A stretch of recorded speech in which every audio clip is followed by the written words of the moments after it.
हरि ओम हरि ओम हरि ओम। गुरुर्ब्रह्मा गुरुर्विष्णु गुरुर्देवो महेश्वरः गुरु साक्षात् परब्रह्म तस्मै श्री गुरुवे नमः।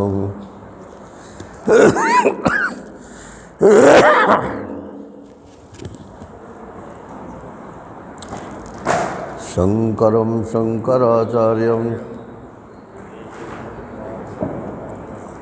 केशवं बादरायणं सूत्रभाष्यकृतौ वन्दे भगवन्तौ पुनः पुनः। ईश्वरो गुरुरात्मेति मूर्तिभेदविभागिने व्योमवद्व्याप्तदेहाय दक्षिणामूर्तये नमः। कृष्णाय वासुदेवाय हरये परमात्मने प्रणतक्लेशनाशाय गोविन्दाय नमो नमः गोविन्दाय नमो नमः।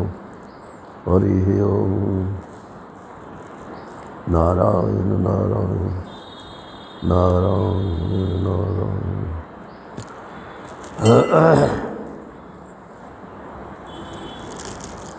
भगवान श्री शंकराचार्य कृत वाक्य वृत्ति के अंतर्गत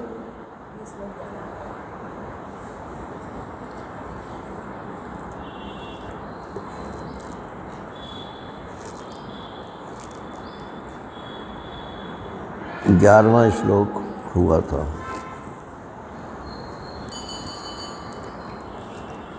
ग्यारहवां हुआ ना।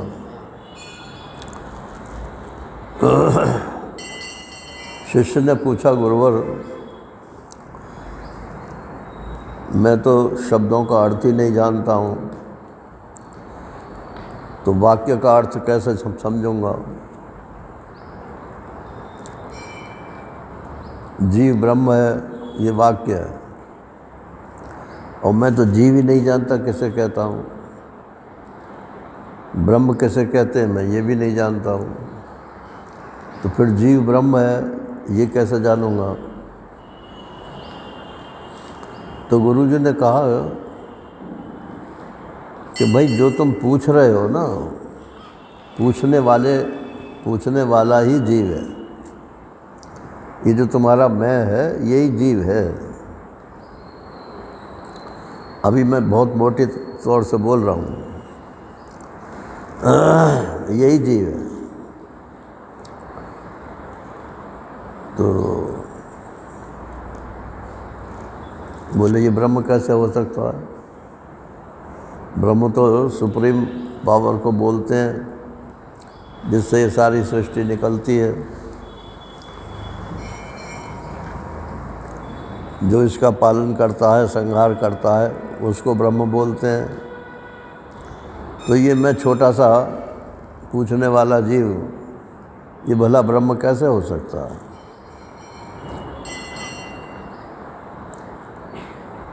तो बोले भाई इसी को तो समझना है, और क्या है। कैसे हो सकता है? ये असंभावना है। असंभावना, संभावना। पहले असंभावना को काटो, फिर संभावना में आओ, फिर संभावना से ऐसा ही है इसमें आओ। तो कैसे काटें? तो बोले कि पहले हमारे कहने से आप ऐसा समझो। 11वें श्लोक में था, अंतःकरण तद्वृत्ति ही साक्षी चैतन्य विग्रह आनंद रूप सत्य सन किम न आत्मानं प्रपद्यसे। अंतःकरण कल आपको समझाया था। अंत माने भीतर का, और करण माने औजार, यंत्र। जैसे ये 5 करण 5 इंद्रियां जो हैं ये बाहर के लिए हैं, इनसे आप भीतर नहीं देख सकते। बाहर की चीज़ें देखने के लिए ये 5 हैं, और भीतर की चीज़ देखने के लिए अंतःकरण है, उसके 4 विभाग हैं, मन बुद्धि चित्त और अहंकार। अथवा 5वां ये भी मानो तो स्वयं अंतःकरण को ही मान लो।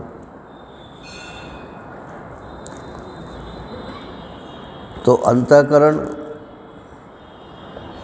तो जैसे आँख से हम रूप देखते हैं, तो जब सामने रूप आता है तो आँख में कुछ खुजली होती है कुछ एक्टिविटी आँख में होती होगी ना। ये पुतली घूमती है कि नहीं? एक जगह भी देखोगे तो अभी स्थिर नहीं रहेगी।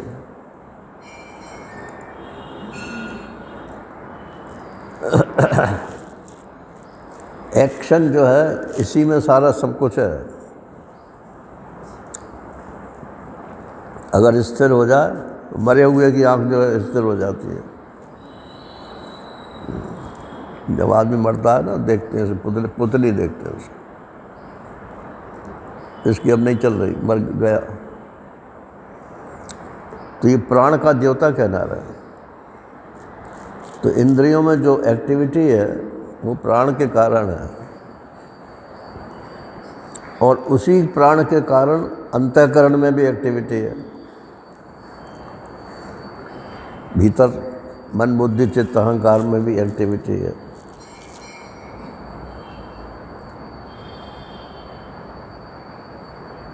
तो उस मन अंतःकरण की एक्टिविटी, अंतःकरण की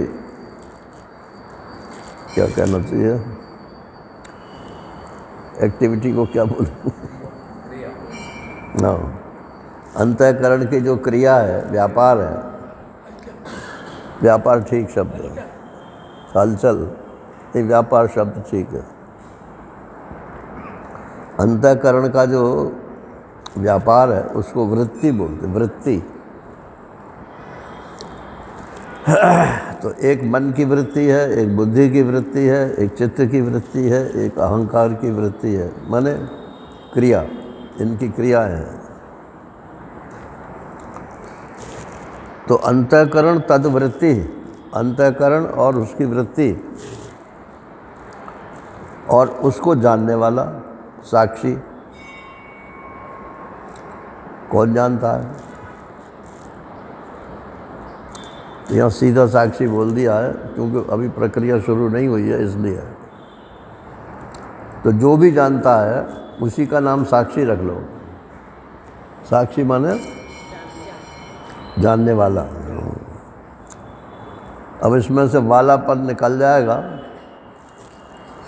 तो सिर्फ जानना मात्र रह जाएगा। तो जानना प्रकाश, प्रकाश रह जाए और प्रकाशक का निकल जाए उसमें से। तो प्रकाशक जो है वो तो वाला है, और प्रकाश जो है वो वाला नहीं है, बस इतना ही फर्क है। तो कह दिया कि अंतःकरण और उसकी वृत्ति और उसका साक्षी। तो जो साक्षी होगा वो चैतन्य होगा कि जड़ होगा?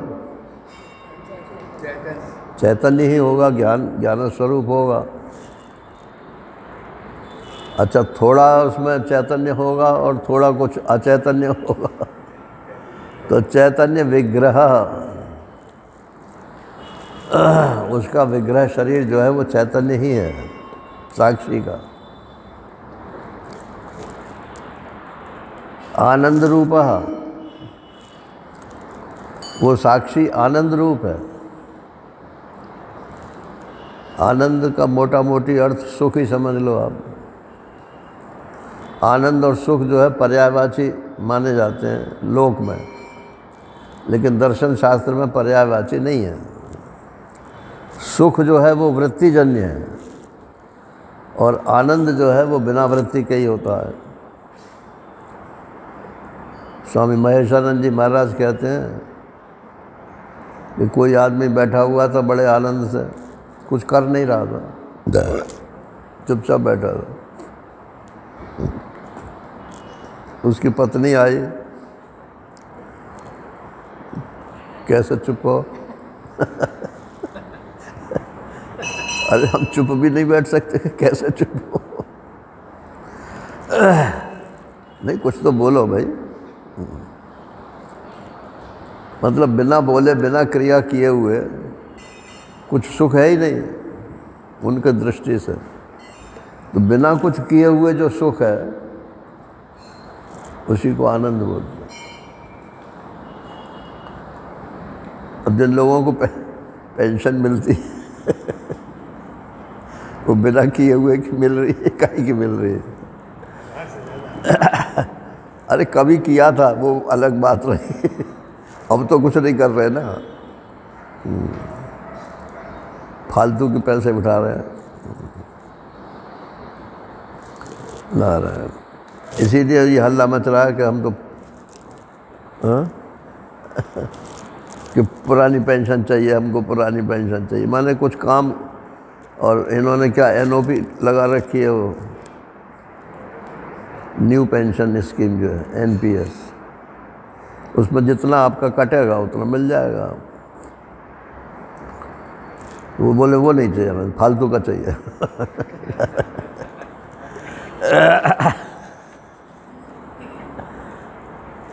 सारी जिंदगी का ठेका उठा रहे सरकार, इसका मतलब ये है। तो आनंद रूपा मतलब बिना किसी उपाधि के, बिना किसी निमित्त के वो आनंद के है, आनंद रूप है। सत्य सन और सत होता हुआ,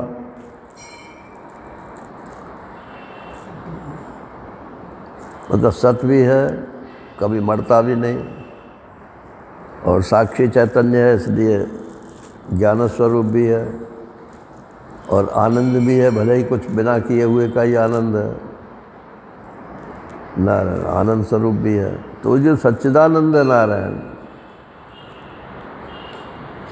किम ना आत्मानम प्रपद्य से, जब ऐसा तुम्हारा स्वरूप है तो फिर तुम कैसे कहते हो कि मैं आत्मा को नहीं जानता या नहीं जान सकता? अरे सारी जो क्वालिफिकेशंस हैं जानने वाले की, वो तो तुम्हारे पास हैं सब। अगर फिर भी ये कहते हो कि नहीं जान सकता या नहीं जानता या नहीं जानने में आता, तो ये तमोगुण है और कुछ नहीं है। असली बात यह है कि तुम जानना नहीं चाहते। अगर जानना चाहो तो सब कुछ जाना ही हुआ है।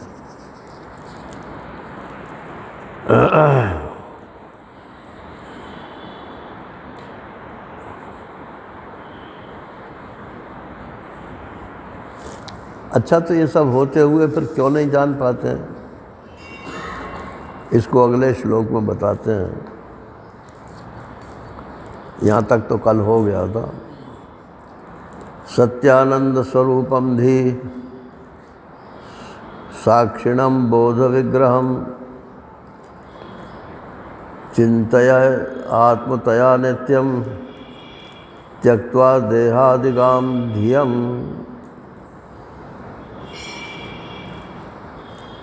क्यों नहीं समझ में आता है, क्यों नहीं जानने में आता है? क्योंकि देहादिगाम धियम, ये देह और उस देह से संबंधित जो चीज़ें हैं, उनकी जो बुद्धि है उसमें तुम्हारी बुद्धि खूब चलती है। उसको तो तुम छोड़ना चाहते नहीं हो, और जो सूक्ष्मतम वस्तु है उसको तुम जानना चाहते हो। तो मोटे से तो अपने को हटाओ, तब बारीक में जाओगे। नारायण। तो त्यक्त्वा देहादिगाम धियम, देह आदि, देह इंद्रिय आदि के जो विषय हैं, इनकी बुद्धि को हटाओ। जब तुम हटा दोगे तो सत्यानंद स्वरूपम धी, सत्यानंद स्वरूपम आत्मा, और धी साक्षिणम बुद्धि का साक्षी, और बोध विग्रहम ज्ञान स्वरूप, ऐसा मैं हूँ, ये आपको पता चलने लगेगा। और जब चलने लगे तब उसको दोहराना। चिंता ऐसा चिंतन करो कि मैं सच्चिदानंद घन आत्मा हूँ। यहाँ ये प्रश्न उठाते हैं, बोले चिंतन कै घंटे करें? तो बोले नित्यम, इसकी कोई अवधि नहीं है। ये कोई जप नहीं है कि इतना जप कर लो तो काम हो जाएगा। या नित्यम का मतलब हर समय अर्थ नहीं है। नित्यम माने उसका ख्याल बना रहना चाहिए, हर समय उसका ख्याल बना रहना चाहिए। मान लो हम कोई काम कर रहे हैं तो हम उसमें महव हो गए, एब्जॉर्व हो गए, लेकिन हर क्षण काम ही थोड़ी करते रहेंगे, कभी तो उससे उपराम होंगे। जैसे ही उपराम हो तैसे ही सोचो मैं सच्चिदानंद घन परमात्मा हूँ। फिर दूसरा कोई काम आ जाए, फिर दूसरा काम कर लो। तो बीच बीच में जब इसको दोहराते रहेंगे तो यही नित्य चिंतन कहलाता है। लगातार चिंतन करते ही रहना और कोई दूसरा काम ना करना, ये वेदांत पक्ष नहीं है। वो योग पक्ष तो है, उसमें भी मगर 24 घंटे का नहीं है योग पक्ष में। तज्जपस तदर्थ भावनम, वहाँ जप है, उसके अर्थ की भावना भी है, लेकिन घंटा 2 घंटा जितनी देर बताया गया उतनी देर।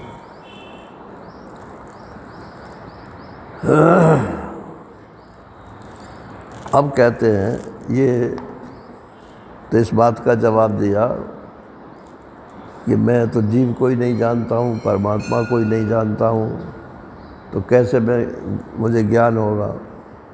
बोले यार तुम भी सच्चिदानंद हो, परमात्मा भी सच्चिदानंद है।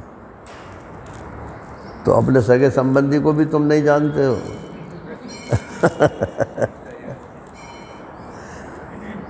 तो तुम्हारे जानने की इच्छा नहीं है, बस इतनी बात। अगर इच्छा है तो वो तो बैठा हुआ है। आपके कण कण में सच्चिदानंद व्याप्त है। आप सच्चिदानंद अपने कण कण में व्याप्त हैं। और जब यहाँ व्याप्त हैं तो जैसा यहाँ व्याप्त है ऐसे ही वहाँ व्याप्त है, ऐसे ही वहाँ व्याप्त है। सबके शरीरों में एक ही सच्चिदानंद है, अलग अलग सच्चिदानंद नहीं है। जो एक ही सच्चिदानंद है उसी को ब्रह्म बोलते हैं। और एक एक शरीर में जो सच्चिदानंद है उसको आत्मा बोलते हैं।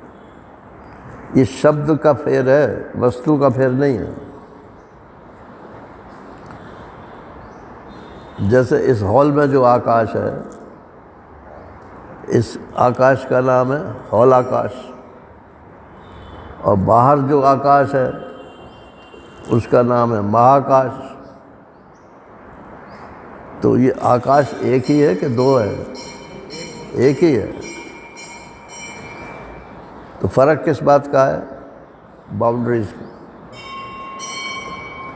अगर बाउंड्री में आपका प्रेम नहीं है तो कोई फर्क नहीं। हाँ, ठंडक में बैठना हो तो हॉल तो चाहिए ना रहे। तो वो व्यवहार है, वो परमार्थ की बात नहीं है। परमार्थ यही है कि सब एक ही आकाश सर्वत्र व्याप्त है। अब कहते हैं कि आत्मा अनात्मा विवेक करो। ये तो जैसे कहते हैं ना जनरल एनंसिएशन, ज्योमेट्री में होता है ना थ्योरम, तो जनरल एनंसिएशन आपको क्या प्रूव करना है। फिर कहते हैं गिवन, आपको क्या दिया हुआ है। फिर टू प्रूव, आपको क्या प्रूव करना है। फिर कंस्ट्रक्शन, प्रूव करने के लिए आपको क्या और युक्ति लगानी है। फिर प्रूफ है, और फिर कह दिया अंत में इति सिद्धम, सिद्ध हो गया। बिल्कुल यही मैथमेटिक्स है सारा वेदांत में। जनरल एनेंसिएशन क्या है कि सर्व एक परमात्मा के अलावा कुछ नहीं। दिया हुआ क्या है? आत्मा, और ये जगत की उपाधियाँ। कंस्ट्रक्शन इसमें क्या है कि इनके उपादान को समझो। शरीर का उपादान माने मसाला क्या है? तो पंचभूत है। और इस हॉल का उपादान क्या है?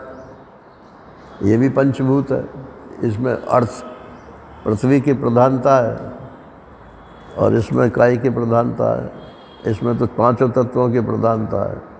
हड्डी है, मांस है, खून है, हवा है, आकाश है, सब है। तो दोनों पंचभूतों से बने हुए हैं। तो अब क्या करें कि पंचभूतों को बट्टे खाते में डालो, सस्पेंस अकाउंट। यही तो नहीं मरने देता है। ठीक है, पीछे देख लेंगे, अभी तो रखो इसको। हाँ, फिर तो एक ही है भाई। जहाँ सस्पेंस अकाउंट में डाला फिर सब एक ही है। एक ही है ना कि हाँ एक ही है, बस हो गया। अब सस्पेंस में से निकाल लो उसे। अब देखो कहाँ रखना है उसे, जहाँ रखना हो रख लो। व्यवहार जो है वो सस्पेंस अकाउंट में थोड़ी देर के लिए डाल दो। व्यवहार को अगर आप सस्पेंस में नहीं डालोगे तो अध्यात्म आपके पल्ले नहीं पड़ेगा। हर चीज़ को आप व्यवहार से जोड़ोगे। अरे साहब ऐसा कैसे हो जाएगा, फिर हम फलाना काम कैसे करेंगे, ढंग का काम कैसे करें। यार थोड़ी देर के लिए तो छोड़ दो उसको।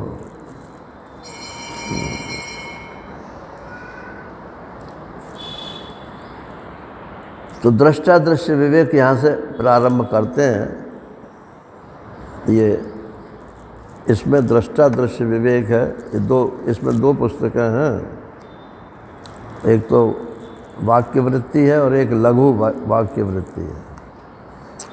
तो वाक्य वृत्ति में दृष्टा दृश्य विवेक है, और लघु वाक्य वृत्ति में अवस्था, जागृत, स्वप्न, सुषुप्ति, शरीरत्रय विवेक। स्थूल शरीर, सूक्ष्म शरीर और कारण शरीर।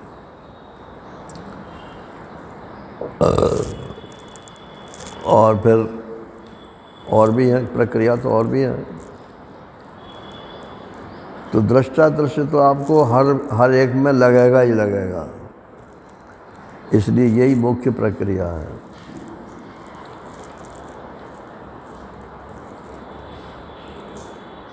तेरहवां श्लोक है, रूपादि मान्यतः पिंडः ततो नात्मा घटादिवत् वियद आदि महाभूतो विकारात्वात् च कुंभवत्। रूपादि मान्यतः पिंड,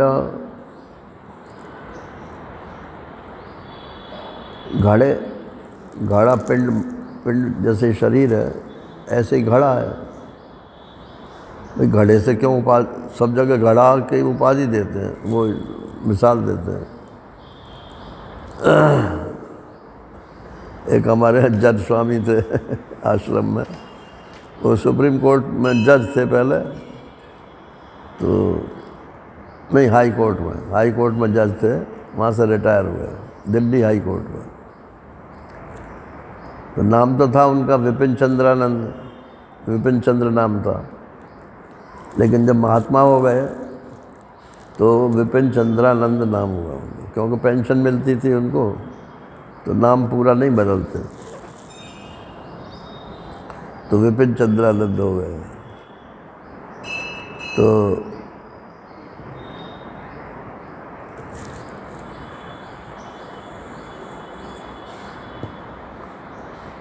काय बात के ऊपर ही बात चली।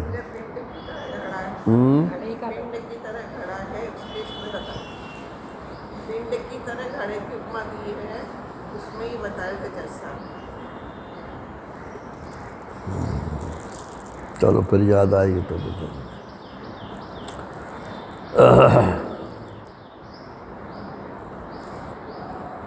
तो रूपादि मान्यता पिंड,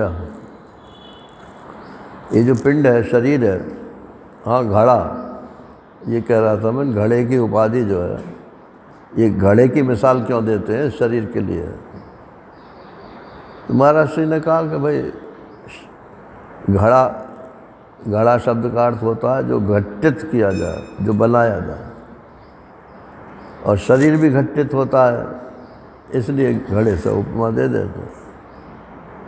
तो बोले महाराज जी आप मेरे सामने घड़े की मिसाल मत दिया करो, मैंने घड़ा बनता देखा ही नहीं है।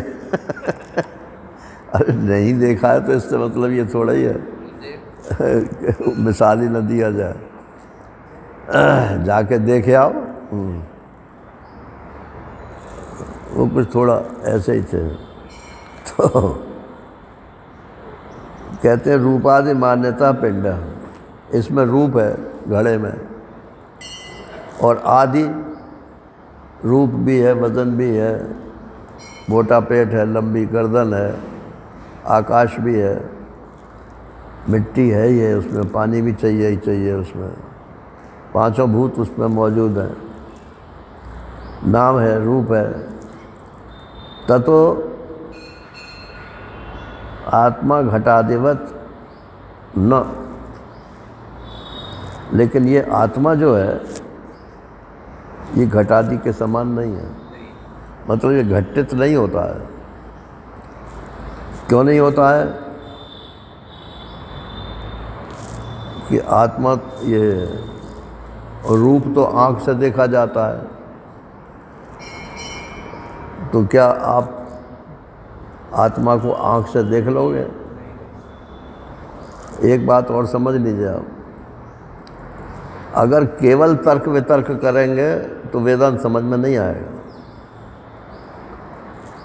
हमारे यहाँ तर्क जो है वो प्रमाण नहीं है। तर्क माने तो कैंची को तर्क नहीं बोलते, काटना जो है, कैंची को संस्कृत में तर्क बोलते, कर्त बोलते, कर्त, कर्त नहीं कैंची। तो उल्टा तर्क का उल्टा कर्त, वो कर्त का उल्टा तर्क हो जाता है। तो काटने के लिए ये जो मार्क्सवादी लोग हैं ना, इनके सामने कोई आप तर्क करो फौरन काट देंगे। तो कोरा तर्क जो है ये वेदांत में नहीं है स्वीकार्य, श्रुति सम्मत तर्क होना चाहिए। अगर श्रुति उसको स्वीकार नहीं करती है तर्क को, तो वो तर्क स्वीकार करने योग्य नहीं है। क्योंकि आत्मा किसी तर्क का विषय नहीं है। तर्का प्रतिष्ठानात् ब्रह्मसूत्र ही है, तर्क की प्रतिष्ठा ही नहीं है। कोई बड़ा तर्कवादी तार्किक आ जाएगा तो आपके तर्क को काट देगा। कठोपनिषद में आता है नैषा तर्केण मतलापिनेय, ये आत्मा जो है ये तर्क से सिद्ध नहीं होता है। इसलिए तर्क की जगह युक्ति शब्द चलता है। युक्ति माने उपाय। कोई युक्ति बताओ, कोई ऐसा, क्या बोलते हैं उसे, नहीं उपाय तो है ही, एक शब्द जनरल बोली में बोलते हैं लोग, तरीका।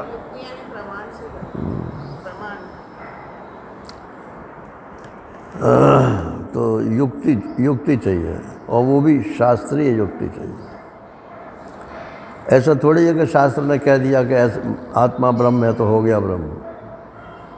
उसमें युक्ति दी हुई है, इस युक्ति से विचार करो तब तो तुम्हारी समझ में आएगा कि ये आत्मा ब्रह्म है, और उस युक्ति से विचार नहीं करोगे तो नहीं आएगा।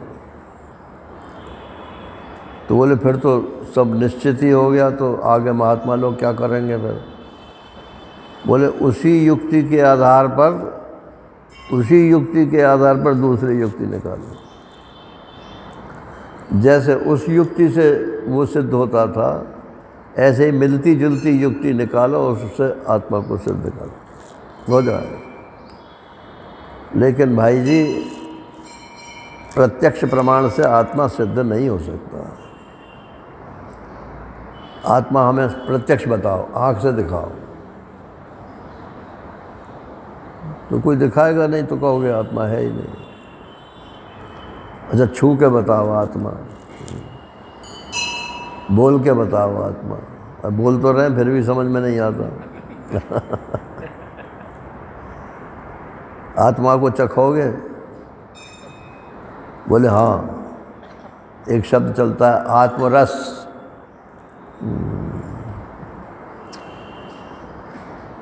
ये आत्मानंद करते हैं ना लोग, इतना आनंद आता है जैसे फलाने चीज़ खाने में आनंद आता।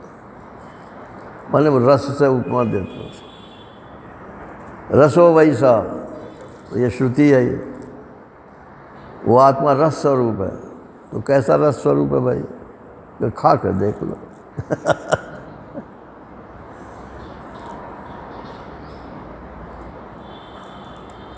फिर सुना दें क्या?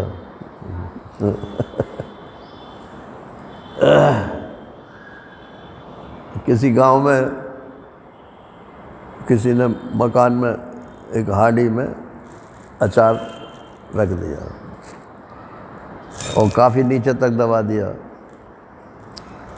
बोले ठीक है, जब मौसम ठीक हो जाएगा फिर निकाल लेंगे। अब वो भूल गई, फिर बरसों बीत गए। अब फिर किसी वजह से खुदाई हुई तो हांडी निकली, और इसमें तो माल निकलेगा। जब हांडी उगाड़ी गई तो मज़दूरों ने तो मालिक को दे दिया। अब मालिक की लड़की जो थी उसने वो हांडी दे दी। तो माँ बोली उसकी कि क्या है इसमें? कुछ अचार सा लगे। कि अचार कहाँ से आ गया? तो लड़की ने चाक लिया मतलब,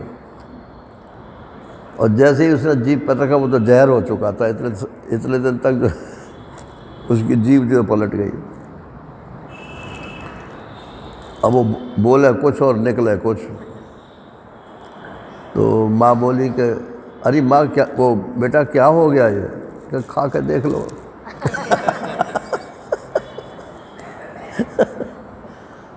अब माँ ने खाया तो उसकी भी जीभ पलट गई, और सारे घर की जीभ पलट गई ना रहे। मोहल्ला पड़ोस के लोग इकट्ठे हो गए, क्या है क्या है क्या है? पुलिस बुलाई गई। अब पुलिस को तो मुफ्त का माल चाहिए। बोले ये हमको दो। ये हांडी हमको दो, हम इसकी वो कराएंगे। हांडी देख दे, क्या है इसमें? कुछ अचार सा लगता है। अरे पुलिसमैन ने खाया और उसकी भी जवान पलट गई। अब वो लेकर उसके एसपी के पास पहुंचा। उसने सब में फटका लगाया कि बेवकूफ़ हो, जब सबकी जवान पलट रही तो कोई जहर ही होगा इसमें। लेकिन इतनी अकल नहीं है, सब खाने के पीछे बावले हुए चले जा लग रहा है। ये आत्मानुभूति की चीज़ है प्रभु।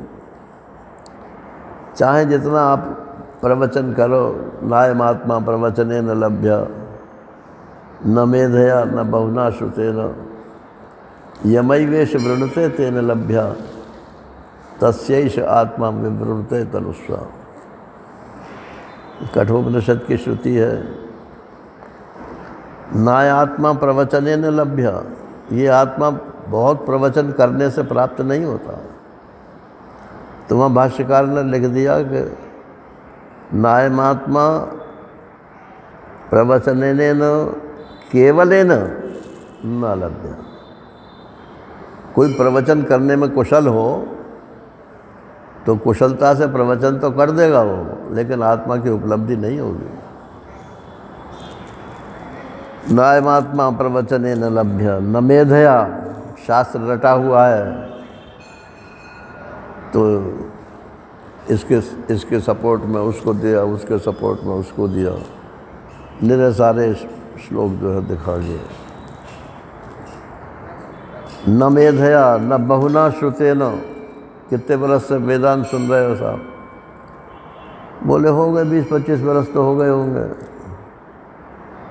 अब 22 साल तो मेरे को ही हो गए 22 साल से मैं वेदांत सुनाता हूँ, मुझे और तो कुछ सुनाता नहीं। अब कितनों को अनुभव हुआ ये तो आप लोग जानते होंगे। तो बहुत सुनने से भी ये प्राप्त नहीं होता। न मेधया न बहुना श्रुते न, इसमें सब में केवले न लगा लेना चाहिए। केवल सुनने से प्राप्त नहीं होता, केवल याद करने से प्राप्त नहीं होता, केवल प्रवचन करने से प्राप्त नहीं होता। फिर कैसे प्राप्त होता है कि यमैवेश वृणुते तेन लभ्य। महाराज श्री कहते हैं कि हाथ में जयमाला लिए तो घूम रहे हैं कि कहीं आत्मा मिल जाएगा तो हम उसके गले में डाल देंगे लेकिन जयमाला तो हाथ में ही रहेगी, कहीं आत्मा तो मिला नहीं अरे बुरा बावला कैसा भी कोई समझाने वाला हो, उससे समझो, फिर उससे आगे के लिए कोई और दूसरा मिल जाएगा। कहीं तो एक कदम तो आगे चलो। Lead kindly light, lead thou me on, one step enough for me. लालटेन लेकर चला आदमी और मंजिल थी 2 मील दूर। किसी ने कहा लालटेन से तो बहुत थोड़ी दूर दिखती है, 2 मील कैसे पहुंचोगे? बोले 1 कदम तक दिख रहा है ना। अगर 1 कदम राइट डायरेक्शन में चल रहा हूँ तो फिर अगला कदम फिर राइट डायरेक्शन में दिखाई देगा। तो 1-1 कदम चलते हुए पहुंच जाएंगे। तो यमैवेश वृणुते, ये जयमाला हाथ में ही न रह जाए, किसी के गले में डाल दो भाई। उससे जो प्राप्त करना है उसे प्राप्त कर लो। वो वर कौन है? ईश्वर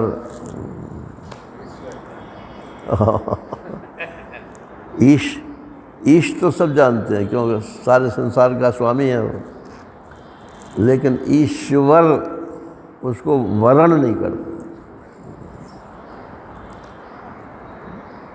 ये यज्ञ जो होता है ना, तो उसमें ब्राह्मणों का वर्ण किया जाता है। यही ब्राह्मण यज्ञ कराएंगे। अगर आपने एक दफ़ा वर्ण कर लिया और फिर किसी दूसरे से आपने करा लिया वो यज्ञ, तो पाप लगेगा। वर्ण का मतलब बंध गए। तो ये जयमाला जो पड़ती है आजकल, पहले तो नहीं पड़ती थी आजकल शादी में जयमाला पड़ती है। तो पहले लड़की डालती है कि लड़का डालता है? लड़की डालती है ना, तो वही वर्ण करती है। एक दफ़े जयमाला पड़ गई, अब देयर इज़ नो चॉइस।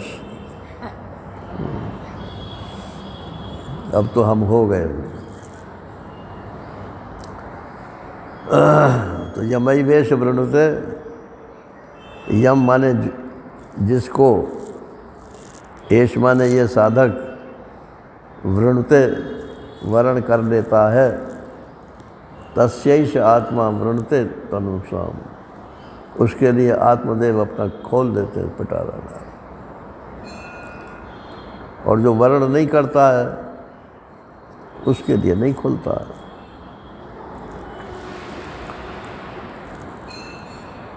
तो ये शरीर जो है, ये पिंड है, इसकी रचना होती है, इसलिए इसको घट से उपाधि से देते हैं। तो जैसे घड़ा जाना जाता है तो घड़े का जानने वाला घड़े से अलग होता है। अभी इसको विचार मत करना, मेरी बात ही सुन लो। क्योंकि अगला श्लोक इसमें आ रहा है, घट दृष्टा घटात भिन्न, वहाँ विचार करेंगे।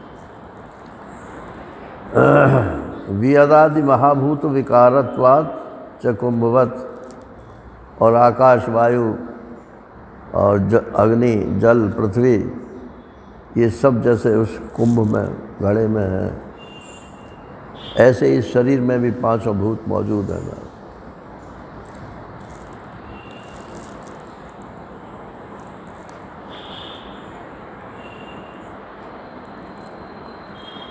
तो पांचों भूत कैसे मौजूद है? अब धरती कितनी बड़ी है और आपके शरीर में धरती कितनी सी है? तो बोले बहुत थोड़ी सी धरती है नारायण। तो वो महाभूतों का विकार है, उसका थोड़ा थोड़ा अंश है, विकृति है। इसलिए आत्मा नहीं है, क्योंकि आत्मा निर्विकार है। जो निर्विकार होता है उसमें कोई घटोत्तरी बढ़ोतरी नहीं होती है, एक सा ही रहता है।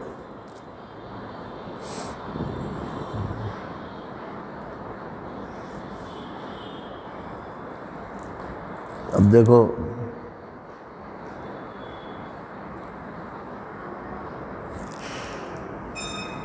चौरानवे तो मेरे पूरे हो गए, 95 चालू हो गई, और लगता ऐसा है कि जैसा मैं शुरू में था ऐसा ही हूँ, बुढ़ा नहीं हुआ हूँ। जब चलता हूँ तब मालूम पड़ता है कि बुढ़ा हो गया हूँ।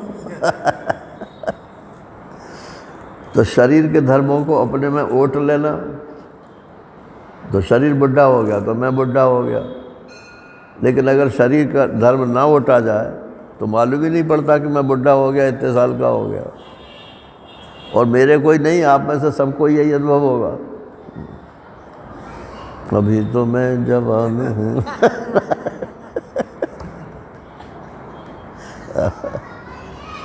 और आजकल तो ये मेडिकल वाले और अखबार वाले जो है, ये भस्म खाओ, ये फलानी चीज़ खाओ, ये डब की चीज़ खाओ, जवान बने रहो।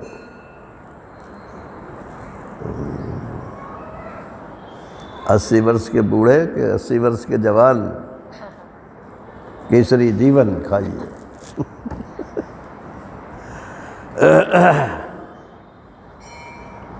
तो आत्मा निर्विकार है, इसलिए ये मालूम नहीं पड़ता है कि हम बुढ़े हो गए। शरीर बुढ़ा होता है तो शरीर के धर्मों को अपने में ओट करके फिर हम भी बुढ़े हो जाते हैं। तो मैं शरीर नहीं हूँ, तो इसका मतलब ये हो गया। जब शरीर के धर्म को ले लेते हैं तब हम शरीरवान हो करके बुढ़े हो जाए। अब बालक और बुढ़ा और जवान हम ही तो थे।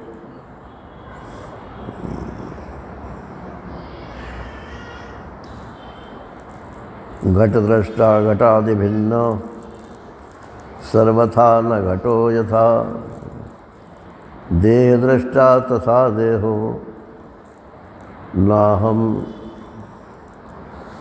इत्यवधारय।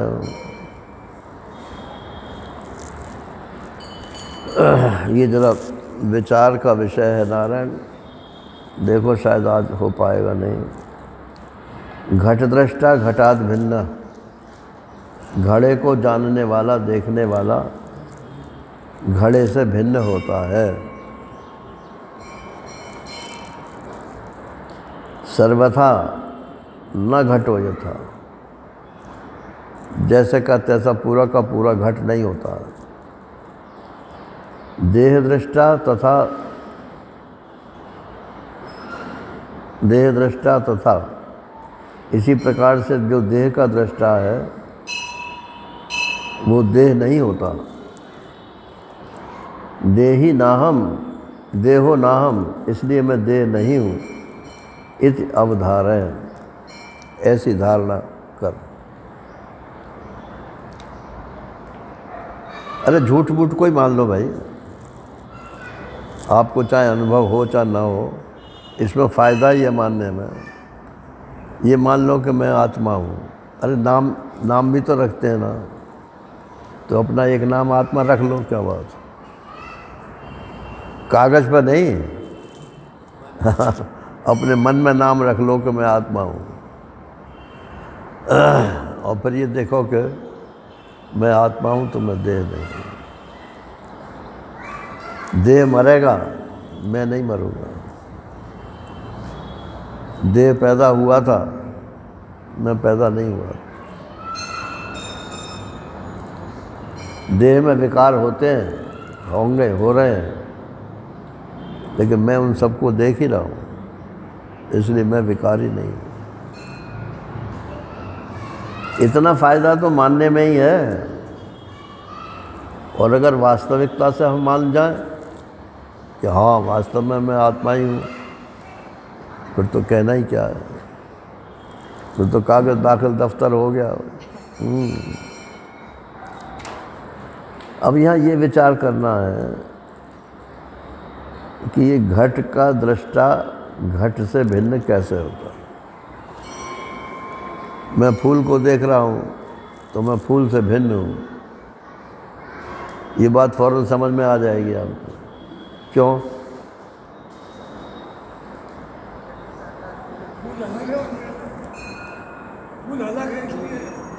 किससे अलग है?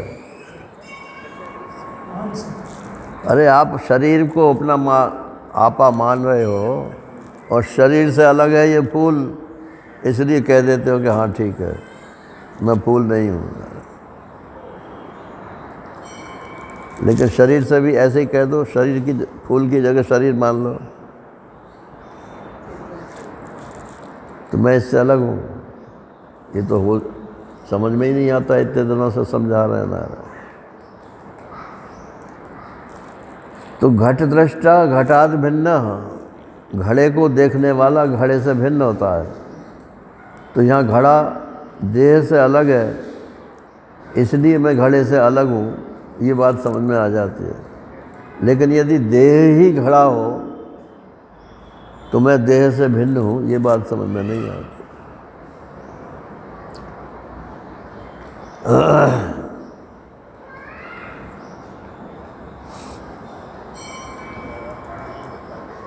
अच्छा चलो फूल का ही देखें। इस फूल को हम कैसे देखते हैं? आँख से देखते हैं। तो आँख में घुस गया क्या ये फूल?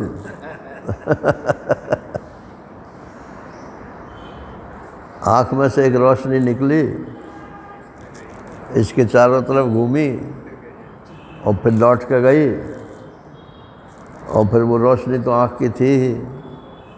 ये पुरानी प्रक्रिया है। आजकल प्रक्रिया ये है कि सूरज की किरण रोशनी इस पर पड़ी, इससे टकराई और टकरा करके हमारी आँख में पहुँची। कैसे भी मानो आँख तक पहुँच गई, मगर फूल नहीं पहुँचा। फूल तो अपनी जगह पे ही है। फूल से टकराया हुआ प्रकाश पहुँचा। कहाँ पहुँचा? आँख में नहीं पहुँचा, आँख ने भीतर मन में पहुँचाया। मन जो है पांचों इंद्रियों के साथ लगा रहता है, तो मन में पहुँच गया। तो मन में क्या हुआ कि जैसे फूल की आकृति थी वैसी एक आकृति वहाँ बन गई। लेकिन इसका नाम फूल है और इसको ग्रहण करना है कि नहीं ग्रहण करना है, ये मन का काम नहीं है। तो उस मन को पास ऑन कर देता है बुद्धि के लिए। देखो ये आया है, बताइए इसको ग्रहण करें न करें। बुद्धि कहती है पहले भी कभी आया होगा, इसकी फाइल निकालो। अब वो फाइल कहाँ पे ला रहे हैं? वो चित्त में है। तो चित्त में से फाइल निकाली, स्मृति, बोले हाँ आया तो था। इसमें कीड़े भी होते हैं, इसमें कभी कभी जहर भी मिला होता है, कि इसमें तो कोई कीड़ा नहीं है, जहर नहीं है, ठीक है, पास, चलो जो कुछ करना है इसके साथ कर लो। तो इंद्रिय से मन, मन से फिर बुद्धि, बुद्धि ने चित्त से फिर मन को वापस कर दिया, मन ने फिर इंद्रिय को वापस कर दिया, इंद्रिय ने फिर फूल को वापस कर दिया। तो क्या फिर फाइनल हुआ कि ये फूल है, बस ये फूल है, यही ज्ञान है नारायण, और कुछ पल्ले नहीं पड़ा आपको, सिर्फ ज्ञान है। इसको हाथ से पकड़ कर खा जाओ, वो आपकी इच्छा है नारायण। संसार में सिवाय ज्ञान के और कुछ है ही नहीं।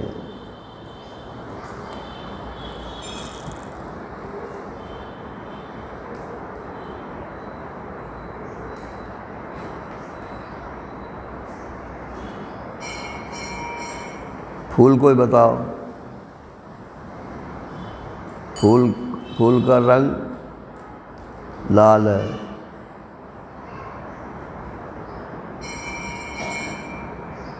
इसकी पंखुड़ियाँ इतनी हैं गिन बताई जा सकती है। इसका गुण वो आयुर्वेद वाले बताएंगे,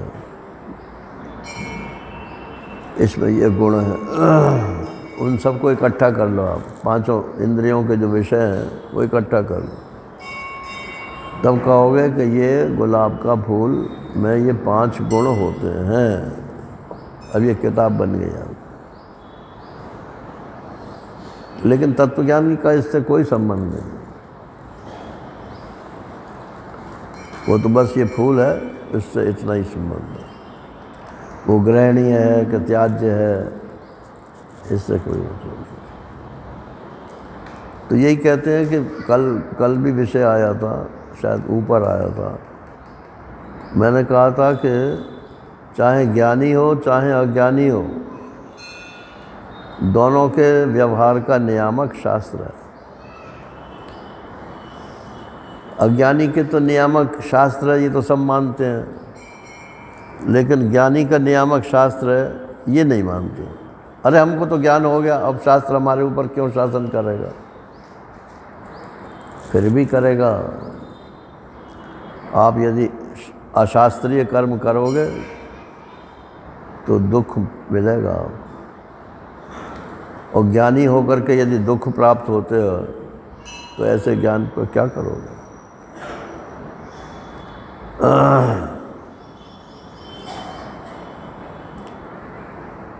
नहीं, वो दुख सुख तो सब समान हो जाता है। ये सब फालतू की बातें हैं जो शास्त्र से नहीं पढ़ते हैं ना सुनते हैं।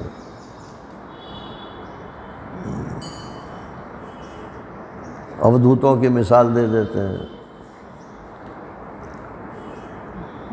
अवधूत आचरणीय नहीं होते। अवधूत जो है वो अपने ही लिए आचरणीय है। हमने 2 अवधूत के दर्शन किए, मैंने जो वास्तव में अवधूत थे, उत्तरकाशी में थे। तो वो कुछ करते नहीं थे, बैठते भी नहीं थे, अपने आप पड़े ही रहते थे। और रात को तो उत्तरकाशी में ठंड हो ही जाती है, तो दिन में धूप में पड़े रहते थे। तो आसपास के लोग जो थे वो क्या करते थे कि पैर पकड़ के उन्हें धूप में खींच के डाल देते थे, और शाम हुई तो सिर पकड़ के जो है वो मंदिर सा था एक, उसके भीतर कर देते। अब जब हम लोग उनके पास बैठे तो उन्होंने पूछा फिर कहाँ से आए हो? तो मैंने कहा खुर्जा से आया हूँ। खुर्जा? अब वो थे मेरठ के पास शरीर उनका। अब वो जो मतलब आसपास की जो थी वो उनका जागृत हो गया, अब वहाँ की बोली में बोलने लगे जो बड़ौद की साइड की बोली है। अब हाथी जैसा शरीर उनका, वो काम कुछ भी नहीं करते, वो छोटे अवधूत कहलाते थे। एक उत्तर, हाँ, गंगा जी कहाँ से निकलती हैं? गंगोत्री से, हाँ, गोमुख से, हाँ हाँ, एक अवधूत उसी नाम के वहाँ पे है। फिर किसी ने बताया कि एक अवधूत और हैं, वो हमारे नाम राशि थे विष्णुदत्त नाम था उनका। वो किसी से मिलते नहीं थे, लेकिन वो संस्कृत के विद्वान थे, और वो संस्कृत में ही बोलते थे इसलिए कि लोग बात ना करें। हिंदी बोल सकते थे मगर वो बचने के लिए संस्कृत बोलते थे। तो हम वहाँ पहुँचे, 4-5 लोग थे, तो वो स्नान कर रहे थे गंगा जी में, और उत्तरकाशी की गंगा जी तो ठंडी होती हैं ही, तो बिल्कुल नग्न थे। तो हमने सोचा भाई निकलेंगे फिर देखेंगे, तो बैठ गए एक तरफ। उन्होंने देख लिया कि ये बैठे हैं लोग, देखें, अब तो निकलने का नाम ही न नहा भी लिए, और फिर भी वो पानी हाथ में ले करके, वो जो पत्थर पड़े थे ना, वो जैसे शंकर जी पर जल चढ़ाते हैं, ऐसे जल चढ़ाने लगे। अरे 1 मिनट, 2 मिनट, 10 मिनट, आधा घंटा, पौना घंटा हो गया। तो हमने फिर वहीं से कहा कि महाराज श्री के प्रणाम करते हैं, जाओ चले आए। लेकिन अवधूत तो थे, वो भोजन भाजन के लिए भी कहीं नहीं जाते थे, देने वाले लोग वहीं दे जाते। लेकिन वो आदर्श नहीं है। भागवत में जो जीवन मुक्त महापुरुष हैं वो सब अवधूत कोटि के हैं। लेकिन हमारे महाराजा श्री कहते थे कि ज्ञानी का आदर्श जो है, वो जो औपनिषद है वो है। उपनिषद के अनुसार जैसा जीवन होना चाहिए, सर्वोपयोगी और अपने लिए कुछ ना चाहे, दूसरे के लिए उपयोगी और अपने लिए कुछ ना चाहे, ऐसा जीवन होना चाहिए। और जो अपने लिए भी कुछ नहीं करता और दूसरों के लिए भी कुछ नहीं करता, वही अवधूत होते हैं ना। तो ठीक है, वो भी मान लो ऊंची कक्षा होगी, लेकिन अपने लिए तो भाई वो हाथ ही जोड़ने लायक है। तो घट दृष्टा घटाद भिन्ना, इस पर विचार ये करना है। ये बात तो आज हो गई कि घड़ा का दर्शन हमें कैसे होता है। एक्चुअली हमको घड़े का दर्शन नहीं होता है, घट की छवि का दर्शन होता है। जैसे फ़ोटो मोबाइल में आप ले लेते हो, तो फिर पीछे फ़ोटो ही तो देखते हो ना। देखो ये वो पहाड़ है, अरे पहाड़ इसमें कैसे घुस जाएगा ये वो पहाड़ है। तो उस छवि को देख करके आप कहते हो कि ये उस पहाड़ की छवि है, ये मतलब है। तो ऐसे ये सारी दुनिया जो है, जिसको हम दुनिया बहुत स्थूल मान रहे हैं ना, ये तो भीतर आकर के छवि रूप से मालूम पड़ रही है। इसी को कह रहे हैं यही दुनिया है, यही दुनिया है, यही दुनिया है, यही दुनिया। अभी दिमाग खराब हो जाए तो सब भूल जाएंगे।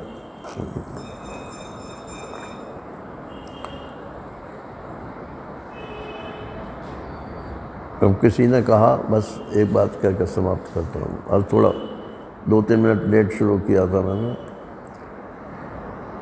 किसी ने कहा कि घट दृष्टा घट से भिन्न होता है। मैं घड़े को जानता हूँ इसलिए मैं घड़े से भिन्न हूँ, ये तर्क दिया उन्होंने। तो मैंने कहा कि मैं घड़े को जानता हूँ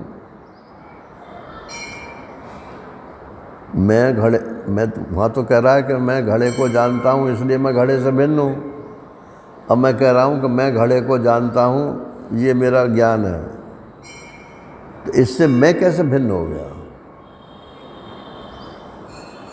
घड़े से तो भिन्न हो गया, लेकिन मैं घड़े को जानता हूँ, ये जो ज्ञान हुआ, इस ज्ञान से मैं भिन्न कैसे हो गया? तो यहाँ विचार करना पड़ेगा ना इसका, कि घट दृष्टा जो है वो घट से कैसे भिन्न होता है, ये कल विचार करो। हरि ओम पूर्णमदः पूर्णमिदं पूर्णात् पूर्णमुदच्यते पूर्णस्य पूर्णमादाय पूर्णमेवावशिष्यते। ओम शांति शांति शांति। हरि ओम श्री गुरुभ्यो नमः। हरि ओम नारायण नारायण नारायण।